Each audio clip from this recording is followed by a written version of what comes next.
Students, एक बार पुनः स्वागत है आपका मेरे चैनल कंसेप्ट्स ऑफ एसएसटी में। लास्ट क्लास में हम लोग फेडरलिज्म कर रहे थे और फेडरलिज्म में हमने बताया था कि जो सेंट्रल गवर्नमेंट और स्टेट गवर्नमेंट के बीच में जो लेजिस्लेटिव पावर्स है वो कैसे डिस्ट्रीब्यूट होता है। तो उसमें मैंने बताया था कि 3 लिस्ट है। एक जो लिस्ट है उसको हम लोग कहते हैं यूनियन लिस्ट। इसके अंतर्गत जो सब्जेक्ट आते हैं उस पर कानून बनाने का अधिकार जो है वो सेंट्रल गवर्नमेंट का होता है। दूसरा जो लिस्ट है हमारा वो है स्टेट लिस्ट। इस पर कानून बनाने का अधिकार जो है वो स्टेट गवर्नमेंट का होता है। इसके एग्जाम्पल से मैंने बताया था कि क्या क्या एग्जाम्पल है वो भी आपको याद रखने हैं। इसके भी एग्जाम्पल्स आपको याद रखने हैं, एग्जाम में वो भी पूछता है, इंपॉर्टेंट है।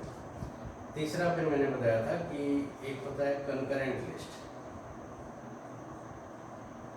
कंकरेंट लिस्ट, और इस लिस्ट में जितने भी सब्जेक्ट्स होते हैं उस पर कानून बनाने का अधिकार जो है वो स्टेट गवर्नमेंट को भी होता है और साथ ही साथ सेंट्रल गवर्नमेंट को भी होता है। और अगर दोनों गवर्नमेंट में अगर कानून को लेकर कोई विरोध होता है तो फिर सेंट्रल गवर्नमेंट का जो कानून होता है उस सब्जेक्ट पर वही प्रिवेल करता है। इसके अलावा एक चौथा कैटेगरी मैंने बताया था कि इसके अलावा संविधान जब बना था इसके बाद अगर कोई सब्जेक्ट आते हैं जिनका इन तीनों में से कहीं वर्णन नहीं है, उस सब्जेक्ट को उस लिस्ट को हम लोग कहते हैं रेसिड्यूरी लिस्ट। इसको कहते हैं रेसिड्यूरी लिस्ट। हिंदी में कहते हैं अवशिष्ट सूची। अवशिष्ट सूची। और फिर मैंने एग्जांपल में दिया था कि इस लिस्ट में वैसे सब्जेक्ट आते हैं जिनका जो है उल्लेख जो है इन तीनों में से किसी भी लिस्ट में नहीं किया गया रहता है। जैसे ये वास्तव में वैसे सब्जेक्ट होते हैं जो नए रूप में हमारे सामने आते हैं। फॉर एग्जांपल आज के डेट में जो है साइबर लॉ है। साइबर लॉ तो जब संविधान बना था उस समय कंप्यूटर तो था नहीं, ना ही उस तरह से क्राइम होते थे, साइबर क्राइम। तो अब जो है कंप्यूटर नया आया तो वो इन तीनों में जाहिर सी बात है रहेगा नहीं, तो उनको किस लिस्ट में डाला गया है? रेसिड्यूरी लिस्ट में डाला गया है साइबर लॉ को। इस पर कानून कौन बनाएगा? सेंट्रल गवर्नमेंट बनाता है इस पर। इसी तरह का एग्जाम्पल अगर ले क्लोनिंग, क्लोनिंग से रिलेटेड अगर कोई कानून बनाना है तो कौन बनाएगा? सेंट्रल गवर्नमेंट बनाएगा। तो इतना क्लियर है। ये चारों लिस्ट थे, ये चारों लिस्ट आपको याद रखना है। एग्जाम में अक्सर प्रश्न 1 मार्क्स में पूछते हैं कि यूनियन लिस्ट में मेंशन किए गए कि नहीं 2 सब्जेक्ट्स का एग्जांपल दें, तो आपको 1-2 याद रखना है, मिनिमम 2-2 सब में आपको याद रखना है। आगे चलते हैं। जैसा कि हम लोग जानते हैं कि जो फेडरेशन है वो 2 तरीके के होते हैं और इंडिया जो एग्जांपल है वो होल्डिंग टुगेदर फेडरेशन का एग्जांपल है। Holding together federation, holding together. और इस फेडरेशन की विशेषता ये होती है कि इसमें स्टेट गवर्नमेंट्स, सारे स्टेट गवर्नमेंट्स का जो पावर होता है वो इक्वल नहीं होता है। इंडिया में भी हम लोग यही देखते हैं कि कुछ स्टेट्स जो हैं वो कुछ स्टेट्स को विशेष प्रायोरिटी दिया गया है। फॉर एग्जांपल अगर हाल तक जम्मू कश्मीर का देखें तो जम्मू कश्मीर को स्पेशल स्टेटस दिया गया था, उसको एक अपना अलग से कॉन्स्टिट्यूशन था। और इंडियन गवर्नमेंट की अधिकांश जो प्रोविजंस हैं इंडियन कॉन्स्टिट्यूशन के वो तब तक लागू नहीं किया जाते थे जम्मू कश्मीर में जब तक जो है वहाँ की विधानसभा जो है लेजिस्लेटिव असेंबली जो है वो वहाँ से पारित न कर दें। अब हालांकि अब ख़त्म कर दिया गया है उसको, इस तरह के प्रावधान को ख़त्म कर दिया गया है और जम्मू कश्मीर का स्पेशल स्टेटस छीन लिया गया है। अब तो बल्कि उसको स्टेट का भी दर्जा नहीं रह गया है, फिलहाल तो वो यूनियन टेरिटरी के रूप में 2 भागों में बढ़ गया है। लेकिन नॉर्थ ईस्ट के कई सारे स्टेट अभी भी हैं जिनको इंडियन कॉन्स्टिट्यूशन के द्वारा स्पेशल स्टेटस दिया गया है, उनको कई सारे प्रायोरिटीज अभी भी लागू हैं। इसके अलावा स्टेट्स के अलावा इंडियन यूनियन के कई सारे पार्ट्स ऐसे भी हैं जो इतने बड़े तो नहीं थे कि स्टेट का दर्जा प्राप्त कर सकें, लेकिन उनको किसी स्टेट में मिलाया भी नहीं गया। और इस तरह के जो यूनिट्स हैं उनको हम लोग यूनियन टेरिटरीज के नाम से जानते हैं। Union territories. और यूनियन टेरिटरीज के हिंदी में क्या कहते हैं? केंद्र शासित प्रदेश।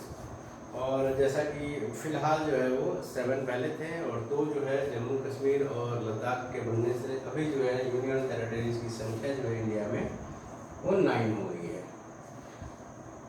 फिर वही बात है कि इनका साइज जो है बहुत ज़्यादा बड़ा नहीं होता है, और इनकी खास बात ये होती है कि यूनियन टेरिटरीज का जो रेवेन्यू सिस्टम है वह एडमिनिस्ट्रेशन वगैरह जो है वो सारा का सारा जो व्यवस्था देखता है वो यूनियन गवर्नमेंट के द्वारा ही देखा जाता है।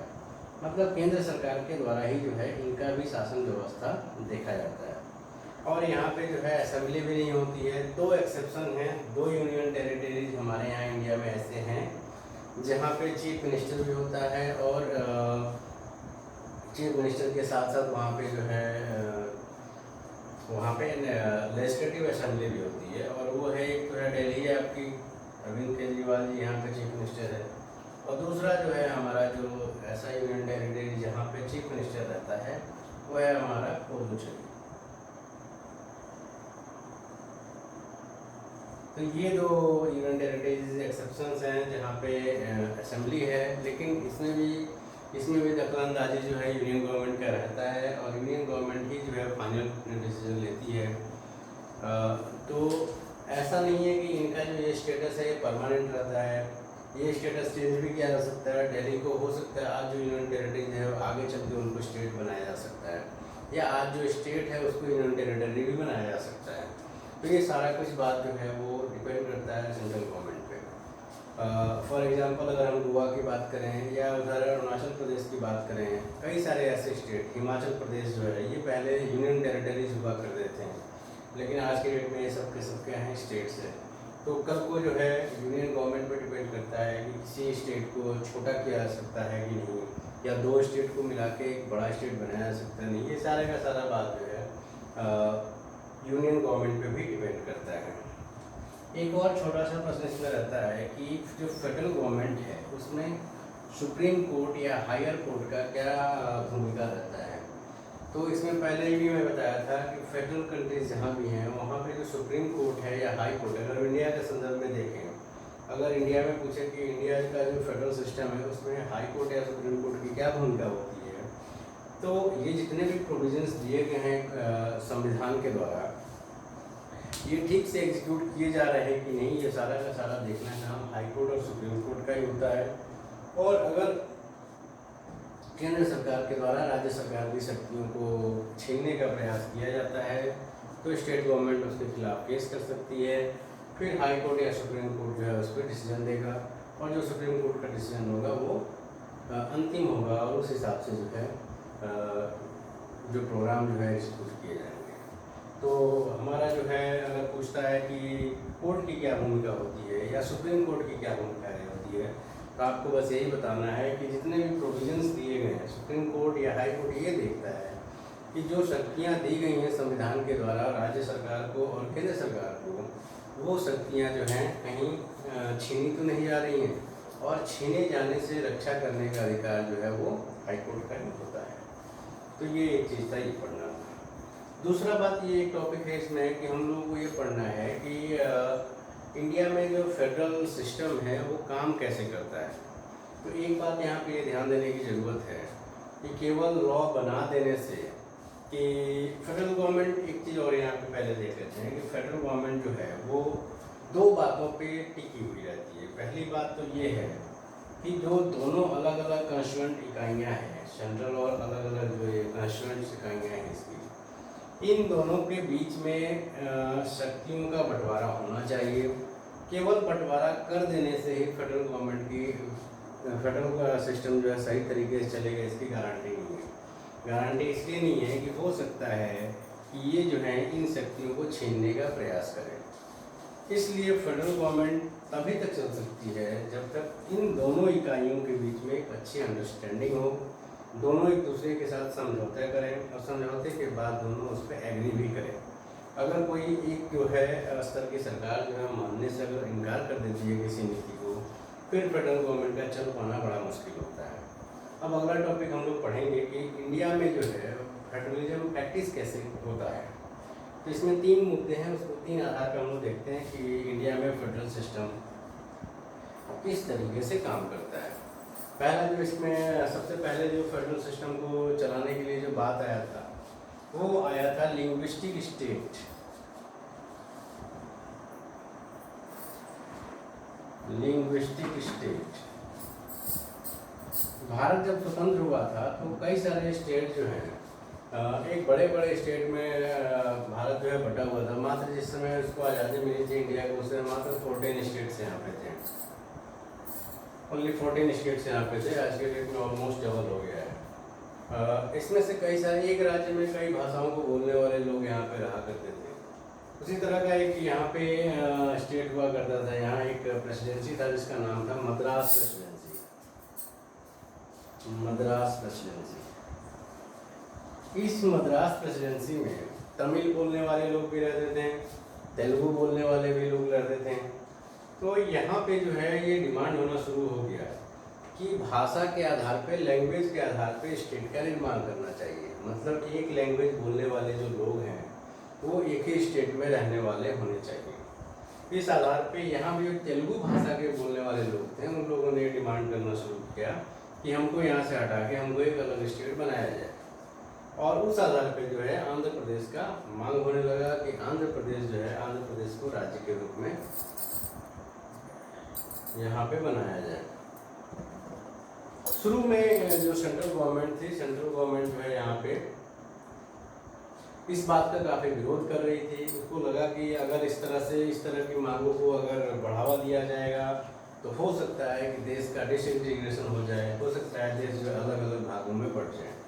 सेम ऐसे ही यहाँ पे एक बॉम्बे प्रेसिडेंसी हुआ करता था, और बॉम्बे प्रेसिडेंसी में मराठी बोलने वाले और गुजराती बोलने वाले, दोनों भाषाओं को बोलने वाले लोग यहाँ पे रहते थे।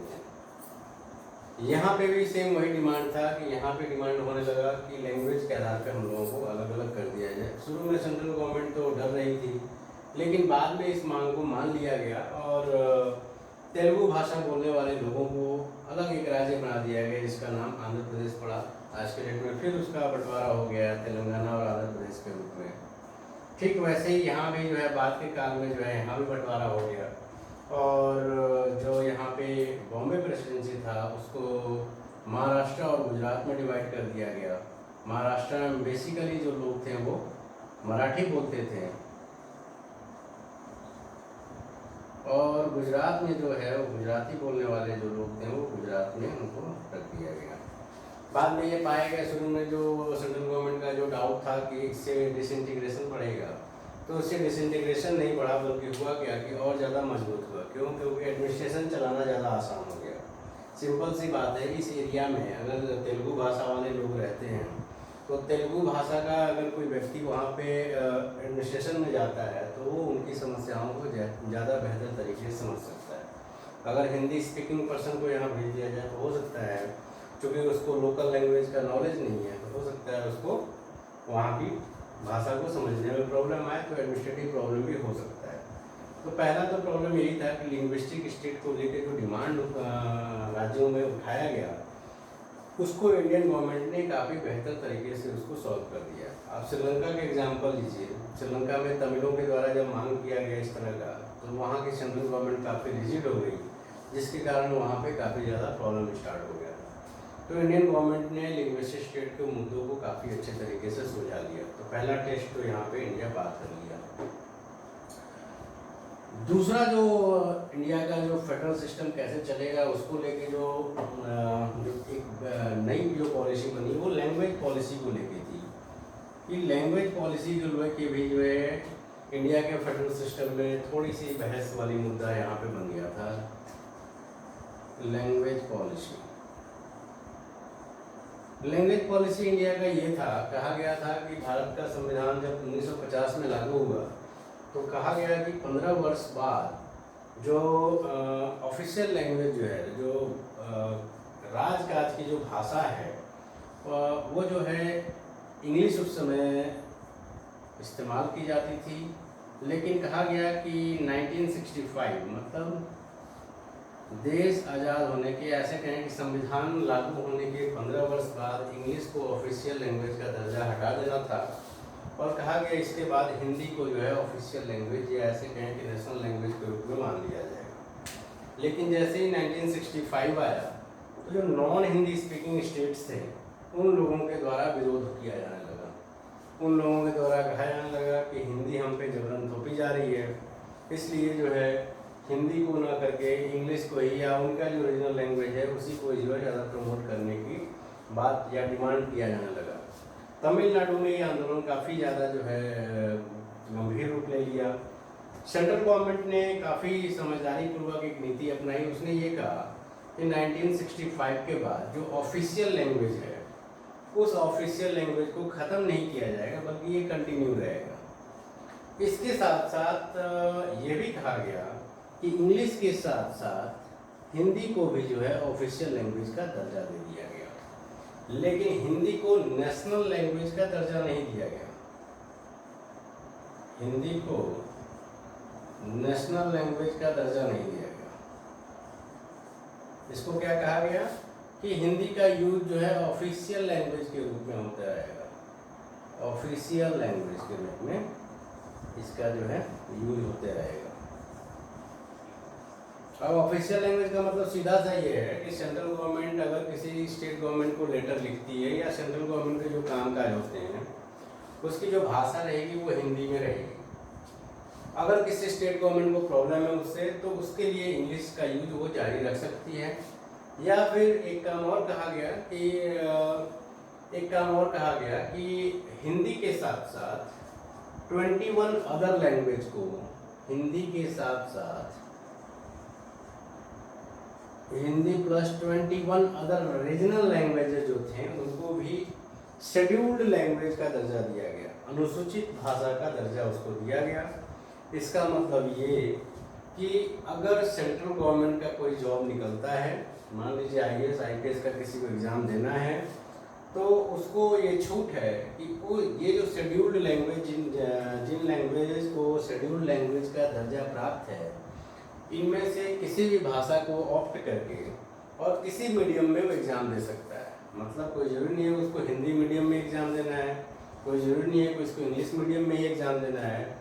वो उर्दू, संस्कृत या अदर जो भी ये शेड्यूल्ड लैंग्वेज में जो लैंग्वेज हैं उस मीडियम को ऑप्ट करके वो एग्ज़ाम दे सकता है।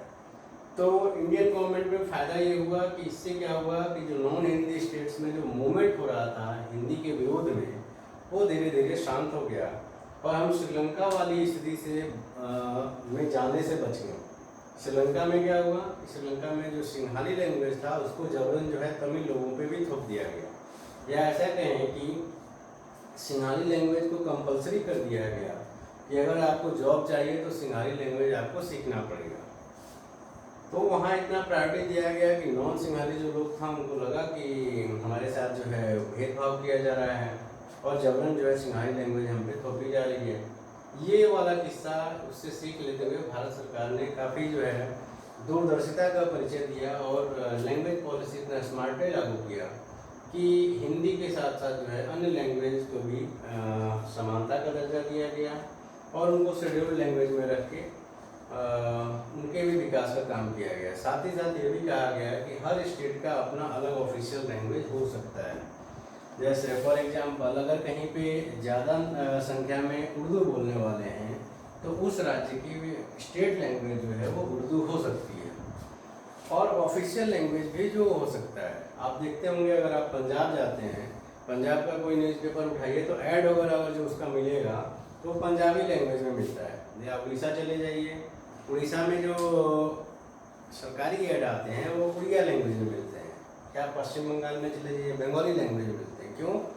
क्योंकि वहाँ का जो ऑफिशियल लैंग्वेज है यही सब है। पंजाब में पंजाबी है, उड़ीसा में उड़िया है, जबकि पश्चिम बंगाल में बंगाली है। तो ये हमारे छूट मिला हुआ है कि हर स्टेट का अलग अलग ऑफिशियल लैंग्वेज हो सकता है। तो इस प्रकार लैंग्वेज पॉलिसी को लेकर जो सियासत चल रही थी उस सियासत को आसानी से यहाँ पे सॉल्व कर लिया गया और उसको जो है देश के डिसइंटीग्रेशन का कारण नहीं बनने दिया गया।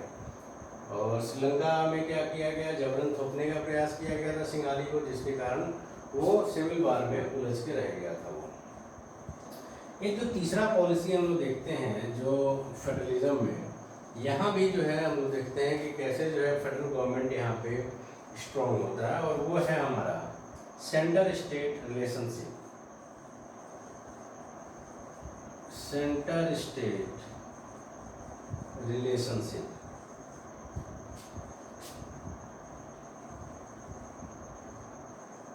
मतलब केंद्र सरकार और राज्य सरकार के बीच में जो रिश्ते हैं वो किस तरीके से भारत में बदलते रहे हैं और उन लोगों ने कैसे फेडरल गवर्नमेंट को जो है स्ट्रॉन्ग किया है या फेडरल सिस्टम को स्ट्रॉन्ग किया है।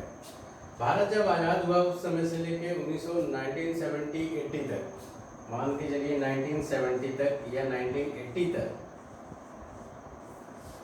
1947 से लेकर 1970-80 तक सेंटर के साथ साथ स्टेट, मैक्सिमम स्टेट गवर्नमेंट जो स्टेट में गवर्नमेंट बनती थी वो एक ही पार्टी की होती थी। फॉर एग्जांपल कांग्रेस की होती थी।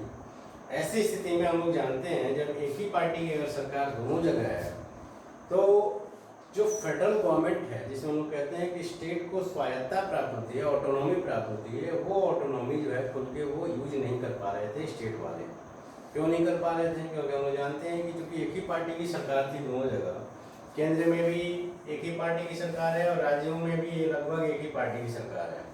ऐसी स्थिति में जो राज्य का हेड सीएम होता है, वो पार्टी में जो राज्य का हेड जो सेंट्रल गवर्नमेंट का जो पीएम होता है, पार्टी में इसकी जो वैल्यू है इससे थोड़ी कम होती है। सीएम जो है कहीं ना कहीं पीएम से पोस्ट में छोटा होता है।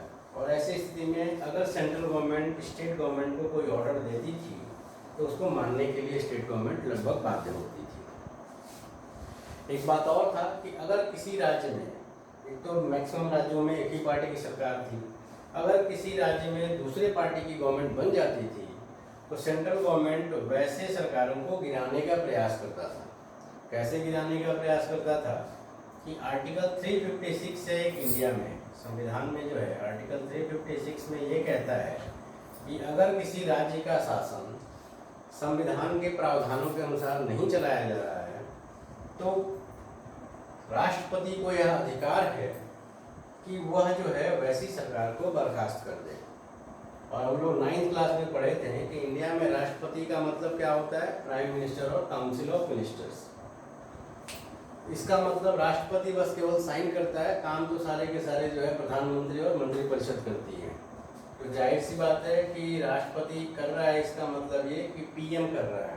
तो जो पार्टी यहाँ पे है, इस पार्टी की अगर सरकार किसी राज्य में नहीं है तो वैसी पार्टी की सरकार को केंद्र सरकार के द्वारा बर्खास्त कर दिया जाता था।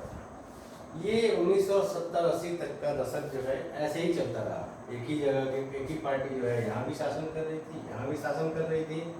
और ऐसी स्थिति में जो संघवाद का जो विशेषता है, ये राज्य जो है स्वतंत्र रहकर अपना कार्य करेंगे, वो व्यवहार में हो नहीं रहा था। थ्योरी भले ही था पर प्रैक्टिकली अभी हो नहीं रहा था। 1990s के बाद से 1990s के डिकेड जो था 1990 का दशक, इस दशक में क्या हुआ कि जो सिंगल पार्टी का जो इंडिया में डोमिनेंस था वो खत्म होने लगा। मतलब अब एक पार्टी अकेले अपने दम पे जो है सरकार बनाने की हालत में नहीं रह गई। हम लोग जानते हैं कि सरकार बनाने के लिए मिनिमम कितना सीट चाहिए लोकसभा में? मिनिमम सीट चाहिए 50% + 1। अगर सपोज कीजिए इस समय 545 लोकसभा के मेंबर हैं तो 545 का मतलब है कि इसका अगर 50% करते हैं तो 272.5 इतना ही आएगा ना। अब 0.5 का तो कोई मतलब है नहीं, क्योंकि एक सदस्य है ना, सदस्य आधा तो हो नहीं सकता। ऐसा तो है नहीं कि आधा मुंडी गायब है और केवल धड़ धड़ बचा हुआ है, ये पूरा रहेगा। तो इसका मतलब ये कि 272 इसका हाफ मान लिए और +1 कर दिए अगर, तो मिनिमम 273 अगर किसी पार्टी को सीट मिलती है लोकसभा में, वही पार्टी जो है सरकार बनाने की हालत में होगी। अब ऐसी स्थिति में क्या हुआ कि जो सिंगल पार्टी अब इस स्थिति में रही नहीं कि इतना सीट अकेले वो जीत पाए। ऐसी स्थिति में अलायंस का दौर चला, यहाँ पे अलायंस का, गठबंधन सरकार का यहाँ पे दौर चला। अब गठबंधन सरकार में क्या होता है? गठबंधन सरकार में 9th में ही पढ़े थे कि अगर लोकसभा में या विधानसभा में किसी एक पार्टी के पास इतने सीट नहीं होते हैं कि अकेले वो मेजॉरिटी ला पाए, वैसी स्थिति में एक से अधिक पार्टियों के द्वारा जब मिलकर सरकार बनाई जाती है तो वैसे ही सरकार को हम लोग गठबंधन सरकार कहते हैं। अब इसमें क्या हुआ, 1990s के बाद से जब सिंगल पार्टी का डोमिनेंस खत्म हो गया, वैसी स्थिति में रीजनल पार्टीज का जो है इंडिया में डोमिनेंस शुरू हो गया, क्षेत्रीय पार्टियों का। रीजनल पार्टीज का मतलब क्षेत्रीय पार्टियाँ। रीजनल पार्टी उभर के सामने आ गई। जैसे आज के डेट में देखिए आप तमिलनाडु में अगर देखिए तो एक पार्टी है डीएमके। ये क्या है? डीएमके, द्रविड़ मुनेत्र कजगम, ये एक रीजनल पार्टी है। इसी तरह एक पार्टी है तमिलनाडु में एआईएडीएमके और इंडिया अन्ना द्रमुक मुनेत्र कजगम, ये सब रीजनल पार्टी के एग्जाम्पल है। बिहार में अगर चले जाइए तो बिहार में एक पार्टी है जेडीयू, जनता दल यूनाइटेड, एक पार्टी है आरजेडी, राष्ट्रीय जनता दल। ये सब क्या है? सब एग्जाम्पल है आपके रीजनल पार्टीज के, और इनका डोमिनेंस है। अगर यूपी में चले जाइए तो एक पार्टी है समाजवादी पार्टी, एक पार्टी है बहुजन समाज पार्टी। ये सारे के सारे एग्जाम्पल जो है, एक अलग आपको चैप्टर ही पढ़ना है पॉलिटिकल पार्टी, उसमें ये सब बातें आप पढ़ेंगे और डिटेल में। तो 90s के बाद से क्या है, रीजनल पार्टी जो है उभर के काफ़ी तेज गति से उभरी और अलायंस गवर्नमेंट बनने लगा। जो सरकारें बनने लगी वो गठबंधन सरकारें बनने लगी। ऐसी स्थिति में सेंट्रल गवर्नमेंट का अस्तित्व ही निर्भर था रीजनल पार्टीज पे।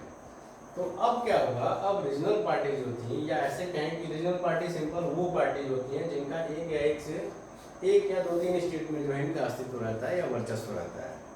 तो अब ये रीजनल पार्टी जो है, जो स्टेट जो है, वो अभी इस स्थिति में था कि सेंट्रल गवर्नमेंट से बार्गेन कर सकता था।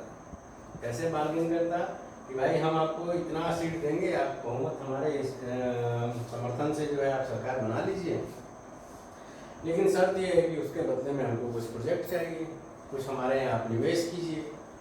तो अगर वास्तव में कहा जाए तो देश जब आज़ाद हुआ था तो इंडिया में व्यवहार में जो है वो फेडरलिज्म मजबूत नहीं था, लेकिन 90s के बाद से जो है ज़्यादा मजबूत हुआ। उसके दो कारण थे। पहला कारण तो ये कि सिंगल पार्टी का मेजॉरिटी ख़त्म हो गया, दूसरी बात ये रीजनल पार्टी जो है स्ट्रॉन्ग होने लगी, तीसरी बात ये अलायंस गवर्नमेंट बनने लगा, और चौथी बात ये कि सुप्रीम कोर्ट ने एक निर्देश दिया, एक डिसीजन दिया था सुप्रीम कोर्ट ने कि अगर केंद्र सरकार मनमाने तरीके से किसी राज्य सरकार को डिसमिस करती है तो वैसी सरकार को सुप्रीम कोर्ट के पास ये पावर होगा कि वैसी सरकार को री इस्टेब्लिश कर दे, फिर से जो है वो उसको फिर से बहाल कर सकती है। तो ऐसी स्थिति में ये होगा कि अब जो है सेंट्रल गवर्नमेंट किसी भी स्टेट गवर्नमेंट को सामान्यतः बर्खास्त नहीं करती है, क्योंकि सुप्रीम कोर्ट का जजमेंट भी उस पर अंकुश लगाता है। तो ये दो तीन बातें ऐसी हुई जिसके कारण आज के डेट में जो फेडरल सिस्टम है इंडिया में वो ज़्यादा बेहतर तरीके से काम करता है। क्योंकि तीन बातें अगर क्वेश्चन आता है कि इंडिया में जो है फेडरलिज्म कैसे प्रैक्टिस किया जाता है, तो ये तीनों पॉलिसीज़ के बारे में आपको लिखना पड़ेगा। कुछ क्वेश्चंस लिख लीजिए अभी, क्योंकि इसके बाद फिर हमारा जो चैप्टर होगा वो डिसेंट्रलाइजेशन इन इंडिया होगा। तो पहला क्वेश्चन लिखिए, 1 मार्क्स का है। Under the federal system in India, which subjects come under the state list? Bharat में संघीय व्यवस्था के अंतर्गत कौन से विषय राज्य सूची के अंतर्गत आते हैं? दूसरा लिखिए, identify the subjects on which the state and central government both can make laws. Identify the subjects on which the state and central governments both can make laws. उन विषयों की पहचान कीजिए जिस पर केंद्र एवं राज्य दोनों सरकारें कानून बना सकती हैं। अगला question, how are the legislative powers distributed between the union government and the state government by the constitution? How are the legislative powers distributed between the union government and the state government by the constitution? संविधान के द्वारा केंद्र एवं राज्य सरकारों के बीच विधायी शक्तियों का बंटवारा किस प्रकार किया गया है? इस क्वेश्चन में वही चारों लिस्ट के बारे में आपको लिख देना है कि किस लिस्ट में जो सब्जेक्ट है उस पर कौन कानून बनाता है, उसके बारे में लिख दीजिएगा, इसका आंसर हो जाएगा। और लास्ट क्वेश्चन लिखिए, how is federalism practised in India? इसमें इन तीनों पॉलिसी जो अभी हमने बात की है, language policy, linguistic state policy और सेंट्रल स्टेट रिलेशनशिप, तीनों के बारे में इसको लिखना है। How is federalism practised in India? Bharat में संघवाद भारत में संघवाद कैसे व्यवहार में लाया जाता है? ये नेक्स्ट क्लास में फिर इसी चैप्टर को कंटिन्यू करेंगे। Thank you.